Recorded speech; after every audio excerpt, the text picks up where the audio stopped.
আসসালামু আলাইকুম প্রিয় ফুটবল ফ্যান্স।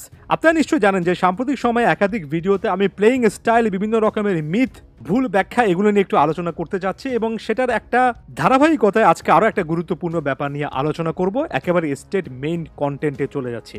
আর্জেন্টিনা ইকুয়েডরের বিপক্ষে সর্বশেষ একটা ম্যাচ খেলেছিল, 1-0 গোলে জিতেছিল। সেই ম্যাচটাতে আপনারা নিশ্চয়ই দেখেছেন একের পর এক ফাউল দুই দলের প্লেয়াররাই করেছেন। ওভারঅল গেমের স্পিড, গেমের টেম্পো সেখানে অনেক বেশি করে বাধাপ্রাপ্ত হয়েছে।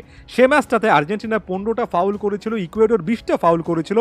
গুগল থেকে হিসাবগুলো দেখাচ্ছি, আপনারা ক্রস চেক করে নিতে পারেন। কোনো কোনো জায়গায় হয়তো বা 1-2 এদিক সেদিক হতে পারে, তবে মোটা দাগে বলা যায় যে 35টা ফাউল হয়েছিল। একটা ম্যাচে 90 মিনিটে যখন 35টা ফাউল হয় তখন স্বাভাবিকভাবে গেমের টেম্পোটা অনেকটুকু ডাউন হয়ে যায়। এটাকে অনেকে স্লো ফুটবলের সঙ্গে একসাথে করে ফেলেন, কারণ বারবার করে খেলাটা কিন্তু বাধাপ্রাপ্ত হয়। এর আগে আর্জেন্টিনা সর্বশেষ ইন্টারন্যাশনাল ব্রেকে কোস্টারিকার বিপক্ষে একটা ম্যাচ খেলেছিল, যেখানে আর্জেন্টিনা নিজেরা 14টা ফাউল করেছিল, কোস্টারিকা করেছিল 20টা ফাউল। সেই ম্যাচেও সব মিলে 34টার মতো ফাউল হয়েছিল। আর এগুলো দেখে অনেকেই কিন্তু এই জিনিসটাকে অ্যাসোসিয়েট করে ফেলছেন, এটা বলে যে আর্জেন্টিনা অনেক বেশি করে ফাউল করে খেলে, কিংবা আর্জেন্টিনা যে সকল ম্যাচগুলো খেলে সেখানে অনেক ফাউল হয়। এখন ব্যাপারটা হাফ ট্রুথ একটা ব্যাপার, অর্থাৎ অর্ধেক সত্য একটা ব্যাপার, এবং কিছু কিছু ক্ষেত্রে অর্ধেক সত্য মিথ্যার চেয়ে অনেক বাজে একটা প্রভাব রাখে। এরপর আমি ব্রাজিলের সাম্প্রতিক কয়েকটা ম্যাচের স্ট্যাটসে যাব এবং তারপরে খুবই গুরুত্বপূর্ণভাবে কয়েকটা কথাবার্তা বলবো। প্লিজ দয়া করে পুরো ভিডিওটা দেখবেন, নাহলে হুট করে মাঝখান থেকে কোনো একটা নির্দিষ্ট অংশ পিক করে সেখানে নিজের মতো করে ব্যাখ্যা করে নেবেন এবং অনেক সময় আমাকে নিজেই কিন্তু দোষারোপ করবেন। সো এখন পর্যন্ত একটা ধারণা তৈরি হচ্ছে যে আর্জেন্টিনা অনেক বেশি করে ফাউল করে খেলে, রড্রিগো ডি পল এরা অনেক বেশি করে শারীরিক আক্রমণাত্মক ফুটবল খেলেন। এখন আমরা মেক্সিকোর বিপক্ষে ব্রাজিলের সর্বশেষ ম্যাচটা দেখি, যে ম্যাচটাতে মেক্সিকো সব মিলে 14টা ফাউল এবং ব্রাজিল 13টা ফাউল করেছিল, সব মিলে 27টার মতো ফাউল হয়েছিল। তারপর ব্রাজিল স্পেনের বিপক্ষে একটা ম্যাচ খেলেছিল, 3-3 গোলে ড্র করেছিল। সেখানে স্প্যানিশরা ব্রাজিলিয়ানদেরকে 20 বার ফাউল করেছিল, ব্রাজিল বিপরীতে 16টা ফাউল করেছিল। সে ম্যাচও 36টা ফাউল হয়েছিল। ইংল্যান্ডের বিপক্ষে ম্যাচে ব্রাজিল ইংল্যান্ডকে 19টা ফাউল করেছিল, ইংল্যান্ড 11টা ফাউল করেছিল, সব মিলে 30টা ফাউল আমরা দেখেছি।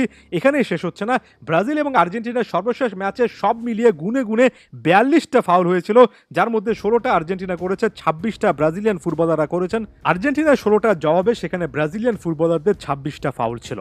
প্রথমে যদি তথ্যটা এমন হয় আর্জেন্টিনা অনেক বেশি করে ফাউল করে খেলে, তাহলে ব্রাজিলও কিন্তু সাম্প্রতিক সময়ে এই ম্যাচগুলোতে যথেষ্ট ফাউল করেছে। এবং এই জায়গায় এসে আপনি যদি কনক্লুশনটা টেনে দেন যে আপনি আর্জেন্টিনা ফ্যান, তার মানে হচ্ছে ব্রাজিল খুবই ফাউল করে ফুটবল খেলে, বারবার করে শরীর নির্ভর ফুটবল খেলে, আর আপনি যদি ব্রাজিল ফ্যান হন তাহলে আর্জেন্টিনাকে দোষারোপ করেন, তাহলে আপনাদের দুই পক্ষের যুক্তিটাই একেবারে অসম্পূর্ণ। মূল জিনিসটা আপনারা হয়তোবা বোঝার চেষ্টাটাও করছেন না, এর বাইরে দলাদলিতে অনেক বেশি করে ব্যস্ত থাকছেন। পর্তুগালের সাথে আয়ারল্যান্ডের ম্যাচটা দেখলাম, সেই ম্যাচটাতে রোনালদো জোড়া গোল করেছেন, তবে পর্তুগাল এবং আয়ারল্যান্ডের এই মধ্যকার ম্যাচে মাত্র 15টা ফাউল হয়েছে, যেখানে 6টা ফাউল পর্তুগাল করেছে, 9টা ফাউল আয়ারল্যান্ড করেছে। যদিও ল্যাতিন আমেরিকার সঙ্গে ইউরোপিয়ান ইন্টারন্যাশনাল ফুটবলার এখানে তুলনা করার মতো যথেষ্ট গ্রাউন্ড নেই, আরও অনেক তথ্য উপাত্ত দরকার, শত শত ম্যাচের অ্যানালিসিস দরকার, তারপর সেখানে একটা কনক্লুশনে আসা যাবে যে কারা আসলে অনেক বেশি করে ফাউল করে। তবে মুদ্রা কথা মোটা দাগে খালি চোখে যে জিনিসটা দেখা যায় সেটার জন্য কিন্তু স্ট্যাটিস্টিক্যাল এভিডেন্স না লাগলেও চলে। আমরা প্রায় ফুটবল ভক্তরা এই জিনিসটা নিশ্চয়ই একমত হব যে ইউরোপিয়ান ফুটবলে ফাউলের সংখ্যা আসলে কোপা আমেরিকার তুলনায় কম হয়। আমরা গতবারের কোপা আমেরিকাও দেখেছি ফাউলের পর ফাউল, একের পর এক কিন্তু মারদাঙ্গা টাইপের ম্যাচ, যে স্টাইলে ভেনিজুয়েলা, ইকুয়েডর, এমনকি কিছু কিছু ক্ষেত্রে কলম্বিয়া ফুটবল খেলে, এটা একেবারে মারদাঙ্গা স্টাইল। আমি যে এর আগে আর্জেন্টিনার স্টার্সগুলো বললাম এবং ব্রাজিলের স্টার্সগুলো বললাম, এই জায়গা থেকে একটা জিনিস খুবই খুবই ভালোভাবে মাথায় রাখবেন, মাঠের মধ্যে কয়টা ফাউল হয়েছে, রড্রিগো ডি পল কিংবা এ টাইপের প্লেয়াররা মাঠের মধ্যে কি করছেন, এটাকে যদি আপনি ব্যক্তিগত একটা ইস্যু বানিয়ে ফেলেন তাহলে আপনি সবচেয়ে বড় ফ্যাক্টরটা ভুলে যাচ্ছেন। কোপা আমেরিকার সাথে ইউরোর প্লেয়িং স্টাইলে অনেক অনেক পার্থক্য আছে। কোপা আমেরিকা, আর্জেন্টিনা, ব্রাজিল যখন মাঠে নামে প্রতিপক্ষ দলগুলো তাদেরকে অনেক অনেক চার্জ করে, অনেক অনেক ফাউল করে, সেটার একটা কাউন্টার আর্গুমেন্টের জন্য রড্রিগো ডি পলদেরকে এই অ্যাটিটিউডটা দেখাতে হয়। এটা শুধুমাত্র আর্জেন্টিন প্লেয়াররা দেখান না, এটা ব্রাজিলিয়ান প্লেয়াররাও দেখান, এবং কোপা আমেরিকার শ্রেষ্ঠত্ব অর্জন করার জন্য এই ফিজিক্যাল প্লেটা অনেক বেশি করে important. Mark my word, Copa আমেরিকাতে ফিজিক্যাল ফুটবলটা অনেক অনেক ইম্পর্ট্যান্ট, কিছু কিছু ক্ষেত্রে ইউরোর চেয়ে অনেক অনেক বেশি।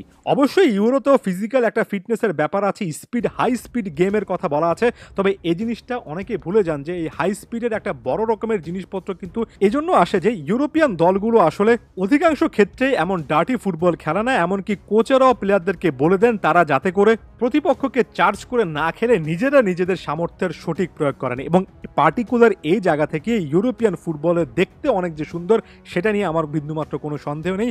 আপনি যে সুন্দর ফুটবল ট্যাঙ্গো স্টাইলের ফুটবলের আর্জেন্টিনাকে মারমুখী খেলতে দেখেন, আপনি যে অনেক সময় সাম্বা কিংবা যোগো বনিত খুবই সুন্দর ফুটবলের দেশ ব্রাজিলকে মারমুখী খেলতে দেখেন, এর পেছনে সবচেয়ে বড় কারণ এমন টাইপের ফুটবল না খেলে এখানে টিকে থাকা যাবে না।